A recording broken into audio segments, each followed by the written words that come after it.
ಕೇಸ್ನ ವೈಯಕ್ತಿಕವಾಗಿ ತಗೊಂಡು ನನ್ನ ಕೈಲಿ ಎಷ್ಟಾಗುತ್ತೆ ಅಷ್ಟು ಪ್ರಾಮಾಣಿಕ ಹೋರಾಟ ಮಾಡ್ತಾರೆ.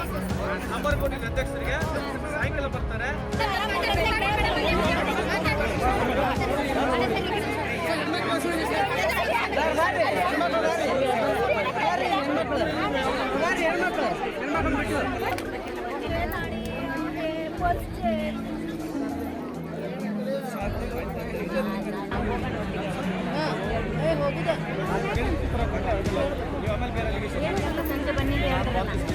ನಾಳೆ ನೀವು ಫೈನಾನ್ಷಿಯಲ್ ಸರ್ವಿಸಸ್ ಮಾಡಬಹುದು.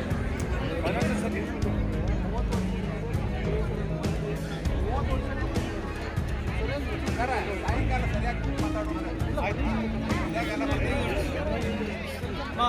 ನಾನು ನನಗೆ ಸಂಪೂರ್ಣ ಮಾಹಿತಿ ಇಲ್ಲಮ್ಮ. ನನಗೆ ಲೋಕಜ್ಞಾನದಿಂದ ಅರ್ಥ ಆಗಿರ್ತಕ್ಕಂಥದ್ದು, ಈ ಪಾಂಜಿ ಸ್ಕೀಮ್ಗಳಾಗೆ ರೊಕ್ಕ ಕೊಟ್ಟರೆ ನೀವು ಕ್ಯಾಶ್ ಚೆಕ್ ಕೊಟ್ಟರೆ ಏನನ್ನ ಮಾಡ್ಬೋದು. ನೀವು ಕ್ಯಾಶ್ ಕೊಟ್ಟರೆ ಯಾರ ಅಕೌಂಟ್ ಯಾರು ನೀವು ಇಷ್ಟು ಕೊಟ್ಟರೆ ಇವ್ರು ಇಷ್ಟು ಕೊಟ್ಟರೆ ಅಂತ ಅವ್ರು ಹೆಂಗೆ ಫೈನಾನ್ಷಿಯಲ್ ಸರ್ವಿಸಸ್ ಕಂಪ್ನಿ ಈ ಥರ ಪಾಂಜಿ ಸ್ಕೀಮ್ ಮಾಡೋಕ್ಕಲ್ಲಿ ಏನು ಮಾಡ್ತಾರೆ, ಅವರು ಕಂಪ್ನಿ ರಿಜಿಸ್ಟರ್ ಮಾಡ್ಕೊಂಡು ಕ್ಯಾಶ್ ಡೀಲ್ ಮಾಡ್ತಾರೆ ಜಾಸ್ತಿ. ನನ್ನ ಕಲ್ಗಟ್ಟಿಗೆಲ್ಲ ಆಗಿದೆ, ಅದಕ್ಕೆ ಕೇಳ್ತಾರೆ. ನನ್ನ ಮತಕ್ಷೇತ್ರದ ಆಗಿದೆ, 250 ಕೋಟಿ ಹಾಕಿದ್ದಾರೆ. ಹಾಕಿದವ್ರು ಯಾರು ಗೊತ್ತಾ? ಎಲ್ಲರೂ PhD ಹೋಲ್ಡರ್ಸು, ಟೀಚರ್ಗಳು, ಪೊಲೀಸ್ ಆಫೀಸರ್ಗಳು, ಗೌರ್ಮೆಂಟ್ ಎಂಪ್ಲಾಯೀಸ್ಗಳು ಕೊಟ್ಟಿದ್ದಾರೆ ರೊಕ್ಕಗಳು. ಮತ್ತೆ ಸನ್ಮಾನ ಮಾಡ್ಬೇಕಾ? ಅಲ್ಲ ಹೇಳಮ್ಮ, ಒಂದ್ ನಿಮಿಷ ಮಾತಾಡಮ್ಮ. ಆಗಿರೋದಕ್ಕೆ ಅಗಾತ್ಯದ ನೋವು ಇದೆ. ಇದ್ರಲ್ಲಿ ನಮ್ಮೆಲ್ಲರದ್ದು ದಡ್ತನ ಇದೆ, ಸಮಾಜದ ದಡ್ತನ ಇದೆ, ಎಲ್ಲ ಸರ್ಕಾರದ ದಡ್ತನೂ ಇದೆ. ನಾನು ಒಬ್ಬರಿಗೆ ಸಮರ್ಥನೆ ಮಾಡ್ಕೊಂಡು ಒಬ್ಬರು ಸೇರಿಲ್ಲ. ಇದಕ್ಕೆ ಸ್ವಲ್ಪ ನನಗೆ ಟೈಮ್ ಕೊಡಿ ಅಮ್ಮ, ಮಾತಾಡ್ತೀನಿ, ವಿಚಾರ ಮಾಡ್ತೀನಿ. ಸ್ವಲ್ಪ ಟೈಮ್ ಕೊಡಿ, ವಿಚಾರ ಮಾಡ್ತೀನಿ. ನನ್ನ ಕೈಲಿ ಏನು ಸಹಕಾರ ಮಾಡೋಕ್ಕಾಗತ್ತೆ, ನಮ್ಮ ಸರ್ಕಾರ ನಿಮಗೇನು ಸಹಕಾರ ಮಾಡೋಕ್ಕಾಗತ್ತೆ, ಪ್ರಾಮಾಣಿಕ ಪ್ರಯತ್ನ ಮಾಡ್ತೀನಮ್ಮ.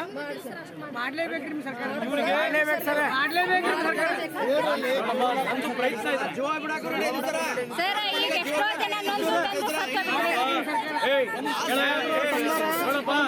ಈ ತರ ಮಾತಾಡೋದು ಹೋಗ್ಬೇಡ, ಕೇಳೋದು ಕೇಳು, ಎಲ್ಲ ಕೇಳು. ಈ ತರ ಸಂದೇಶ ಕೊಡಕ್ಕಲ್ಲ. ನೋವಾಗಿದೆ, ತಪ್ಪಾಗಿದೆ, ನಾವು 100 ಕೋಟಿ ಕಳ್ಕೊಳ್ತೀವಿ, ಲಾಭ ಮಾಡ್ತೀವಿ, ನುಕ್ಸಾನ್ ಆಗುತ್ತೆ, ಮೋಸನ ಹೋಗಿದ್ದೀವಿ ಅಲ್ವಾ? ಈ ತರ ಮಾತಾಡಬಾರ್ದು. ದಯವಿಟ್ಟು ಕೈ ಮುಗಿತೀನಿ. मुक्काम पोस्ट पार्थनाळी, तालुका आत्नी, जिल्हा बेळगाव. मी समृद्ध जीवन मध्ये पैसे घातले होते.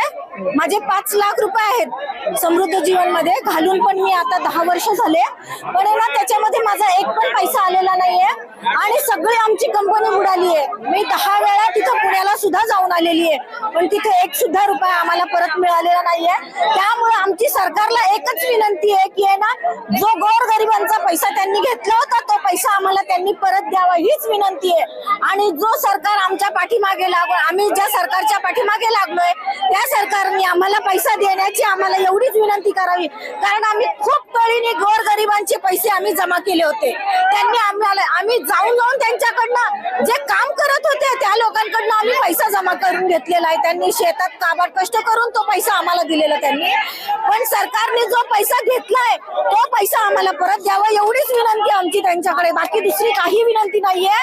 त्यामुळे आम्ही म्हणतो की ना, केंद्र सरकारचा पण धिक्कार करतो आणि राज्य सरकारचा पण धिक्कार करतो. आणि जे अधिकारी आहेत हे सगळे आलेले आहेत, गदग आहेत, बिदर आहेत, बेंगलोर आहे आणि आत्नी आहे, बेळगाव आहेत, सगळीकडनं लोक आलेली आहेत, सगळी लोक जमा झालेली आहेत. त्याच्यामध्ये एवढीच विनंती आमची, आणि तुम्ही पण तरुण भारत तर्फे आम्ही त्यांना सांगू इच्छितो की ना, आमचे जे घेतलेले पैसे ते सरकारने आम्हाला परत द्यावे, आणि जे गोरगरीब आहेत त्या गोरगरिबांचे पैसे त्यांनी परत द्यावेत. ते जे खुर्चीवरती बसवतात ती खुर्ची हलवण्याची सुद्धा आमच्याकडे ताकद आहे त्यांच्यावर. माझे 5 लाख रुपये आहेत त्याच्यामध्ये गोरगरिबांचे मी जमा केलेले पैसे, मी खेडेगावामधनं जमा केलेले आहेत.